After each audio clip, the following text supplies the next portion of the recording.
ভালোবাসাটা যদি সাইডে রাখি তাহলে আমি তোমার থেকে বেটার ডিজার্ভ করি। 2026 সাল আইতে না আইতে আপনারা যে বা আলানি দুলানি লাগাইছেন, মনে হইতাছে এবারে এওয়ার্ডটা আপনাদেরকে দেওয়া হবে। হ্যাপি নিউ ইয়ার আমার শখের বেটা। কি কইলেন? Happy new year? ওয়ার হইতো না তো, ইয়ার হইব। বুঝলাম না। 2026 সাল আইতে আইতে কি আফালিন তাফালিন জুড়াই দিতেন নাকি আপনারা? তামসা ঘুরাই আলছেন শখের বেড়া লয়ে।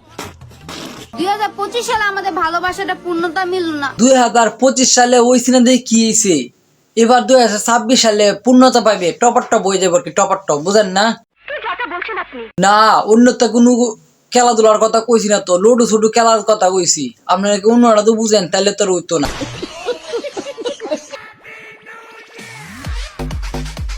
ভাই এগুলো সময় তুমি বাদ দে, চলো শীতের বেলা খেলা খেলি। আর অন্য খেলা না, কত ধরনের খেলাধুলা আছে, ব্যাডমিন্টন খেলা আছে, আর কত ধরনের খেলা আছে, এগুলো করো।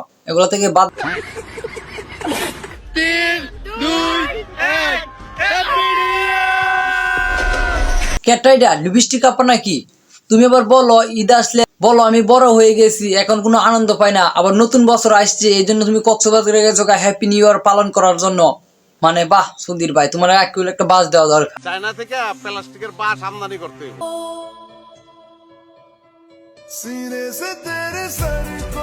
তেমন কিছু না, আমাদের সকেট আফা তার জামাইকে নিয়ে নতুন বছরের হ্যাপি নিউ ইয়ার শুভেচ্ছা জানাইতেছে সবাইকে। আবার অন্য কিছু ভাবেন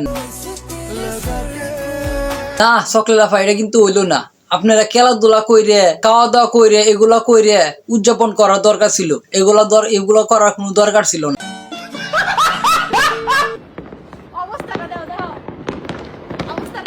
সেদিকের অবস্থা তো বালাই দেখলাম, কিন্তু তোমার অবস্থা তো একবার বালা না। কারণ তোমার তো ফিল্টার ছাড়া চিনাই যাইতাছে না, আর নতুন বছর তো ভালোই কাটাইতেছ।